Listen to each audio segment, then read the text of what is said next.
نحمده ونسلم ونصلي على رسوله الكريم اما بعد۔ نبی کریم صلی اللہ علیہ وآلہ آلہ وسلم نے امت کے لوگوں کو بہت ساری ایسی تعلیمات ارشاد فرمائی ہیں کہ بظاہر وہ چھوٹے چھوٹے اعمال ہیں، لیکن ان اعمال کے کرنے کا ثواب بہت زیادہ ہے۔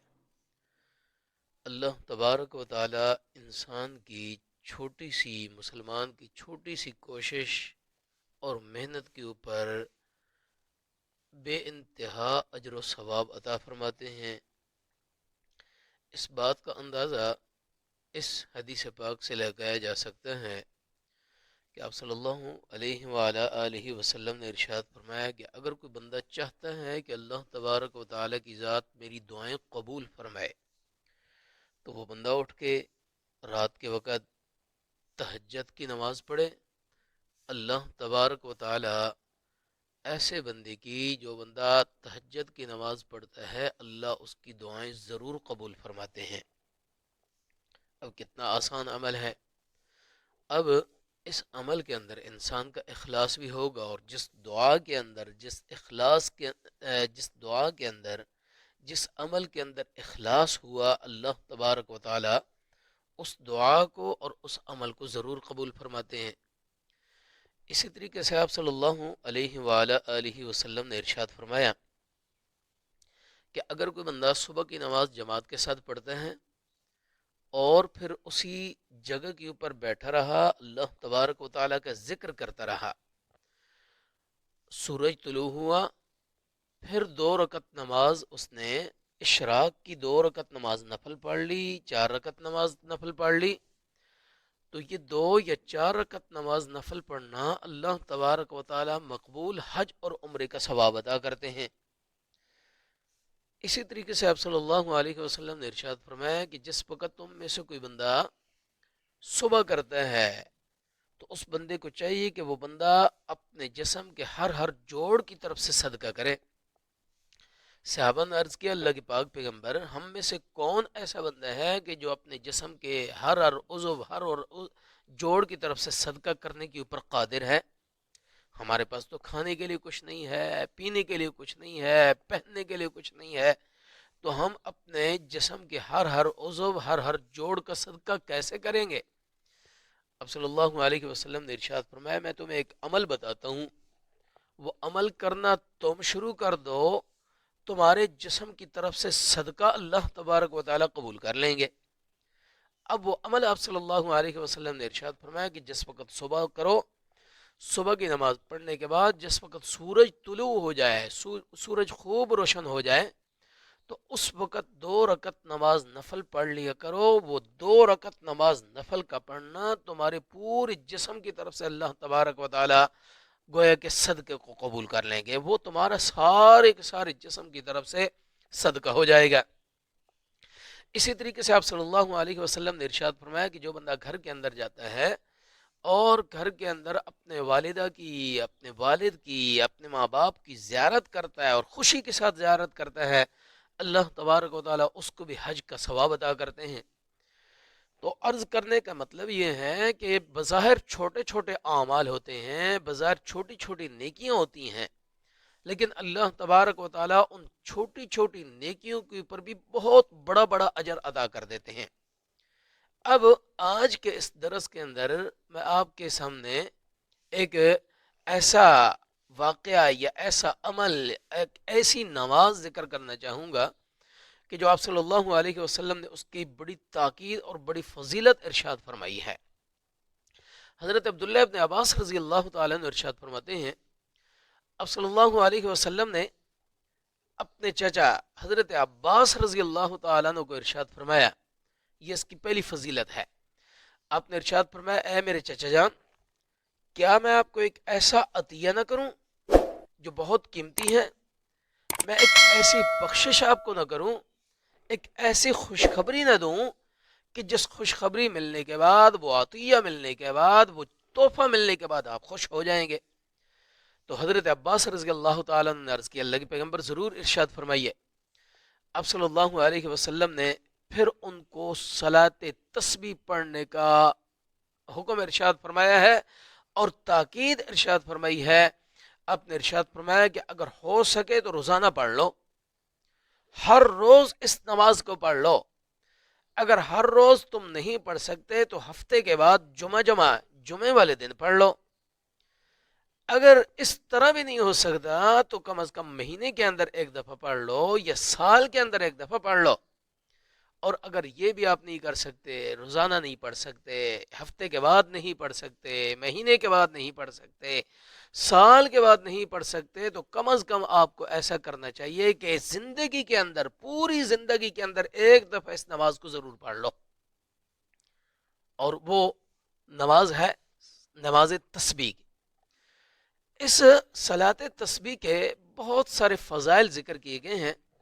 حدیث پاک کے اندر آتا ہے، آپ صلی اللہ علیہ وآلہ وسلم نے ارشاد فرمایا جو بندہ یہ نماز تسبیح پڑھ لیتا ہے، اللہ تبارک و تعالی یہ نماز تسبیح پڑھنے کی وجہ سے اس کے 10 قسم کے گناہ معاف فرماتے ہیں.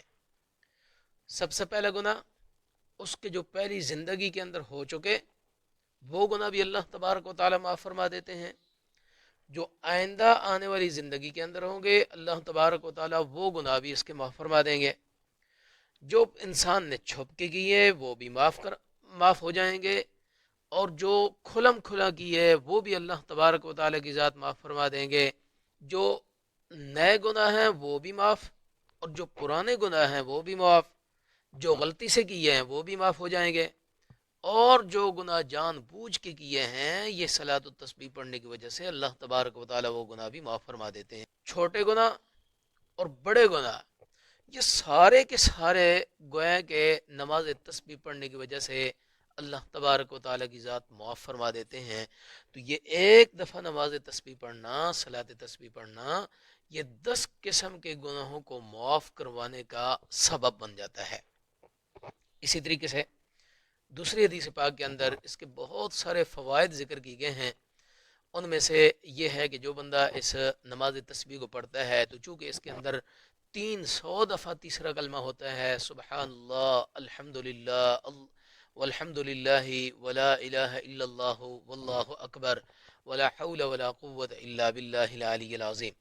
تو یہ تیسرا کلمہ ہے. اس کلمے کے اندر اللہ تبارک و تعالی کی تعریف ہے، اور بڑی زبردست قسم کی اللہ تبارک و تعالی کی تعریف اور حمد و ثنا بیان کی گئی ہے.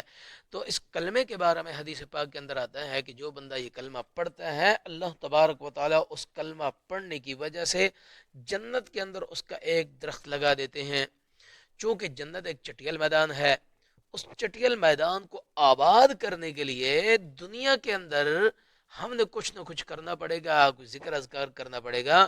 اس ذکر اذکار میں سے یہ کلمہ جو ہے، یہ کلمہ پڑھنے کی وجہ سے اللہ جنت کے اندر ہمارے نام کا درخت لگا دیں گے. مسلم شریف کے اندر آتے ہیں کہ یہ کلمہ جو بندہ پڑھ لیتے ہیں تو یہ کلمہ اللہ تبارک و تعالی کے نزدیک سب سے زیادہ محبوب ہے، سب سے زیادہ پسندیدہ ہے.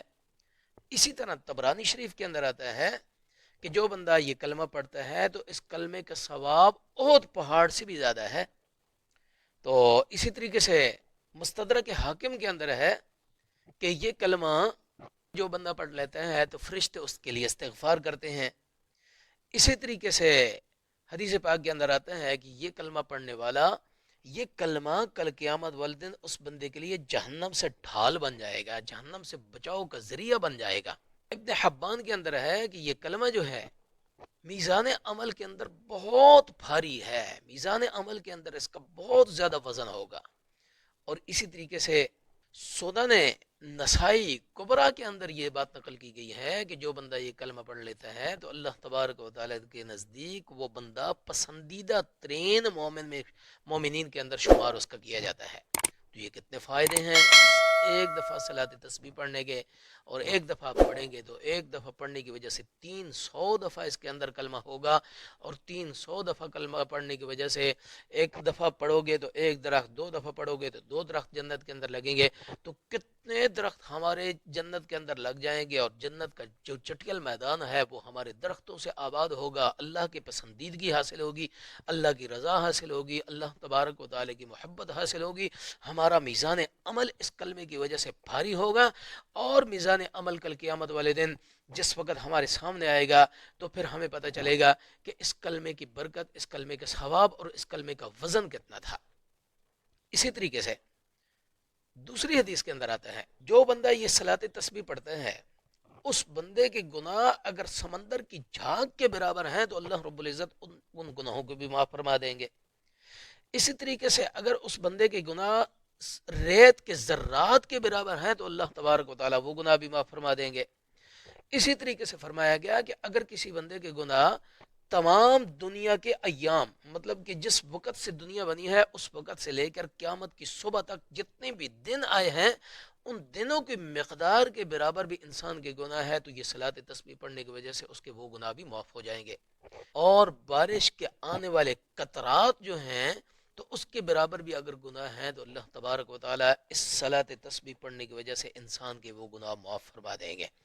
تو اب صلی اللہ علیہ وسلم نے حضرت عباس رضی اللہ تعالیٰ عنہ کو یہ بات ارشاد فرمائی ہے کہ یہ میری طرف سے بخشش ہے، یہ میری طرف سے ایک عطیہ ہے، یہ میری طرف سے خوشخبری ہے، اس خوشخبری کو قبول کیجئے۔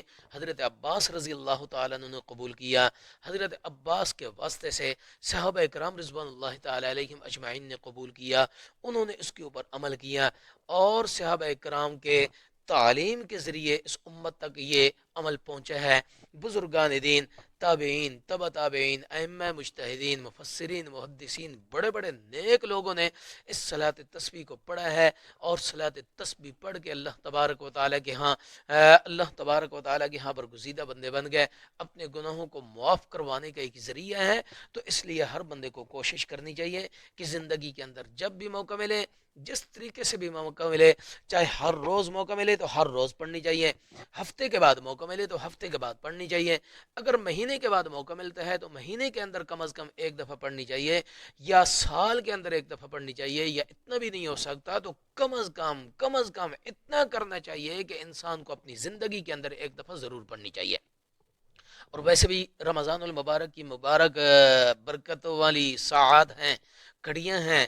اب یہ آخری عشرہ شروع ہونے والا ہے، کل آخری عشرہ شروع ہو رہا ہے، تو اس کے اندر طاق راتیں جو ہیں، ان طاق راتوں کے اندر شب قدر کو تلاش کیا جاتا ہے۔ تو شب قدر کو تلاش کرنے کے لیے رات کو جاگتے ہوئے انسان اگر صلاۃ تسبیح روزانہ کا یہ معمول بنا لے تو انسان کا وہ جاگنا بھی قیمتی بن جائے گا، رات بھی آسانی سے کٹ جائے گی، اور گناہ بھی معاف ہو جائیں گے، بڑا فائدہ حاصل ہوگا۔ تو یہ صلاۃ تسبیح پڑھنے کا اہتمام کرنا چاہیے۔ تو اب میں آپ کے سامنے یہ بیان کرتا ہوں کہ اس کے صلاۃ تسبیح پڑھنے کا طریقہ کیا ہے۔ تو حدیث پاک کے اندر اس کے دو طریقے ذکر کیے گئے ہیں، ذرا توجہ سے اس بات کو سننا ہے۔ حدیث پاک کے اندر دو طریقے ذکر کیے گئے ہیں۔ پہلا طریقہ جو ہے وہ یہ ہے کہ 4 رکعت نماز نفل صلاۃ تسبیح اس طریقے سے نیت کرنی ہے، اور 4 رکعتوں کے اندر آپ نے 300 دفعہ یہ تیسرا کلمہ پڑھنا ہے، ہر رکعت کے اندر 75 دفعہ پڑھنا ہے۔ یہ چیز ذہن کے اندر بٹھانی ہے، اور اس کا خاکہ ذہن کے اندر بٹھا کر کے اس کو پڑھنا ہے، اور پڑھتے ہوئے یہ بھی خیال کرنا ہے اس کے اندر اتنی جو ہے نا وہ گنجائش ہے کہ انسان کے ہاتھوں کی یہ 5 انگلیاں جو ہیں، ان ہاتھوں کے 5 انگلیوں کے اوپر یہ 3 پور ہیں، تو یہ 3 پور کرتے کرتے یہ کل تعداد جو ہے انگوٹھے کی اور 4 انگلیوں کو ملا کر کے یہ 15 تعداد بنے گی۔ تو جس وقت اللہ اکبر کہہ کے کھڑے ہو جائیں گے تو ایک دفعہ پڑھیں تو یہ پہلے انگلی کا پور دبا لیں، پھر دوسری کا دبا لیں، پھر تیسری کا دبا لیں، اس طریقے سے آپ کی یہ 15 کی تعداد پوری ہو جائے گی، اور 15 دفعہ آپ یہ مکمل کر لیں گے۔ تو پہلا طریقہ یہ ہے کہ اللہ اکبر کہہ کے سبحانک اللہم وبحمدک وتبارک اسمک وتعالی جدک ولا الہ غیرک پڑھ کے پھر اس کے بعد سورہ فاتحہ پڑھیں، سورہ فاتحہ کے ساتھ سورت ملائیں، پھر رکوع کے اندر جانے سے پہلے آپ نے 15 دفعہ یہ تسبیح پڑھنی ہے۔ یہ پہلی رکعت ہے، 15 دفعہ آپ نے رکوع کے اندر جانے سے پہلے سورہ فاتحہ اور سورت کے ملانے کے بعد پڑھنی ہے۔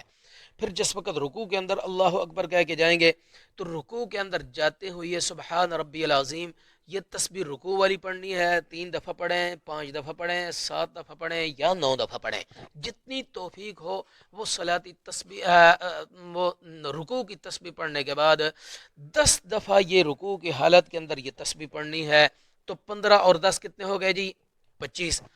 پھر جس وقت رکوع کے اندر پڑھ لیں گے، رکوع سے کھڑے ہوں گے، سمع اللہ لمن حمدہ کہہ کے کھڑے ہو جائیں گے، ربنا لک الحمد کہہ کے، تو کھڑے ہونے کی حالت کے اندر 10 دفعہ پڑھنی ہے۔ 25 اور 10 35 ہو گئی۔ اللہ اکبر کہہ کے سجدے کے اندر گئے، پہلے سجدہ کیا، سجدے کی تسبیح پڑھی، سجدے کی تسبیح 3 5 7 9 جتنی دفعہ پڑھنی ہے پڑھ کے، پھر سجدے کی حالت کے اندر آپ نے 10 دفعہ پڑھنی ہے۔ 35 اور 10 کتنے ہو گئے جی 45۔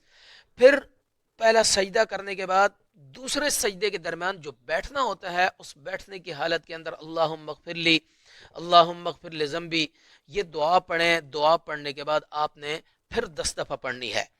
45 اور 10 یہ 55 ہو گیا۔ اور پھر جس وقت دوسرا سجدہ کریں گے تو دوسرا سجدہ کرتے ہوئے سجدے کی حالت کے اندر 10 دفعہ پڑھنی ہے۔ 55 اور 10 جو ہے نا یہ 65 ہو گیا۔ اور پھر دوسرا سجدہ کرنے کے بعد ڈائریکٹ کھڑا نہیں ہونا، بلکہ آپ نے بیٹھ جانا ہے اور بیٹھ کے پھر اس کو 10 دفعہ پڑھنا ہے، تو یہ کل 75 ہو گیا۔ 10 دفعہ پڑھنے کے بعد بیٹھ کے پھر کھڑے ہو کر کے دوسری رکعت شروع کرنی ہے، اور پہلے فاتحہ پڑھنی ہے، فاتحہ کے بعد سورت ملانی ہے، سورت ملانے کے بعد پھر آپ نے 15 دفعہ پڑھ کے پھر وہی طریقہ ہے، یہ 4 رکعتوں کے اندر اس طریقے سے 75 ہوگا، اور یہ آپ کا کل 300 ہو جائے گا۔ یہ تیسرا کلمہ 4 رکعتوں کے اندر، یہ تو پہلا طریقہ ہے۔ دوسرا طریقہ جو ہے وہ یہ ہے کہ آپ اللہ اکبر کہہ کے کھڑے ہو جائیں، سبحانک اللہم و بحمدک و تبارک اسمک و تعالی جدک ولا الہ غیرک پڑھ کے پڑھ لیں۔ تو جس وقت ولا الہ غیرک تک آپ پڑھیں، اعوذ باللہ بسم اللہ نہ پڑھیں، بلکہ ثنا پڑھنے کے بعد 15 دفعہ آپ یہ تسبیح پڑھ لیں۔ پھر اس کے بعد جس وقت 15 دفعہ آپ کی تسبیح ہو جائے گی، یہ دوسرے طریقہ بتا رہا ہوں، تو 15 دفعہ جس وقت آپ کی تسبیح ہو جائے گی تو پھر آپ نے اعوذ باللہ پڑھنی ہے، بسم اللہ پڑھنی ہے، سورہ فاتحہ پڑھنی ہے، ساتھ سورت ملانی ہے، اور جس وقت سورت ملانی ہے، سورت کے ملانے کے بعد آپ نے رکوع کے اندر نہیں جانا، بلکہ سورت پڑھنے کے بعد 10 دفعہ پھر پڑھنی ہے۔ تو یہ قیام کی حالت کے اندر گویا کہ 25 دفعہ ہو گئی، 15 دفعہ ثنا کے بعد اور 10 دفعہ رکوع کے اندر جانے سے پہلے، یہ 25 ہو گیا۔ پھر رکوع کے اندر جائیں گے، تسبیح پڑھنے کے بعد 10 دفعہ پڑھیں گے تو یہ 35 ہوگا۔ رکوع سے کھڑے ہوں گے، سمع اللہ لمن حمدہ ربنا لک الحمد کہہ کے جس وقت کھڑے ہو جائیں گے تو 10 دفعہ پڑھنی ہے، تو یہ 45 ہو جائے گا۔ پہلے سجدے کے اندر جائیں گے تو 10 دفعہ پڑھنی ہے تو 55 ہو جائیں گے۔ سجدے کے درمیان بیٹھ کے 10 دفعہ پڑھنی ہے تو یہ 65 ہو جائے گا، اور پھر دوسرے سجدے کے اندر آپ نے پڑھنی ہے تو یہ کل 75 ہو جائے گا۔ تو دوسرا سجدہ کرنے کے بعد سیدھا کھڑے ہو جانا ہے، اور کھڑے ہونے کے بعد آپ نے پھر سب سے پہلے 15 دفعہ دوسری رکعت کے اندر 15 دفعہ تسبیح پڑھنی ہے، پھر اس کے بعد فاتحہ پڑھنی ہے، اور فاتحہ کے بعد سورت ملانی ہے، سورت ملانے کے بعد 10 دفعہ پڑھنی ہے، اور 10 دفعہ پڑھنے کے بعد پھر رکوع کے اندر جانی ہے۔ تو اس طریقے سے یہ آپ کا ایک رکعت کے اندر 75 دفعہ ہوگا، اور ایک رکعت کے اندر 75 دفعہ، پھر دوسری کے اندر 75 دفعہ، پھر تیسری کے اندر 75، پھر چوتھی کے اندر 75، تو یہ گویا کہ آپ کا کل 300 مرتبہ یہ تیسرا کلمہ ہو جائے گا۔ اس طریقے سے آپ نے یہ 4 رکعت نماز صلاۃ تسبیح پڑھنی ہے۔ تو یہ دونوں طریقے میں نے آپ کو بتا دیے، دونوں طریقے حدیث سے ثابت ہیں، جو آپ کو آسان لگے وہ طریقہ آپ اپنا لیں اور پڑھ لیں۔ اللہ تبارک و تعالی سمجھنے کی اور عمل کی توفیق عطا فرمائے، اور اس صلاۃ تسبیح کے اوپر ہمیں مداومت اور ہمیشگی اختیار کرنے کی اور بار بار پڑھنے کی توفیق عطا فرمائے۔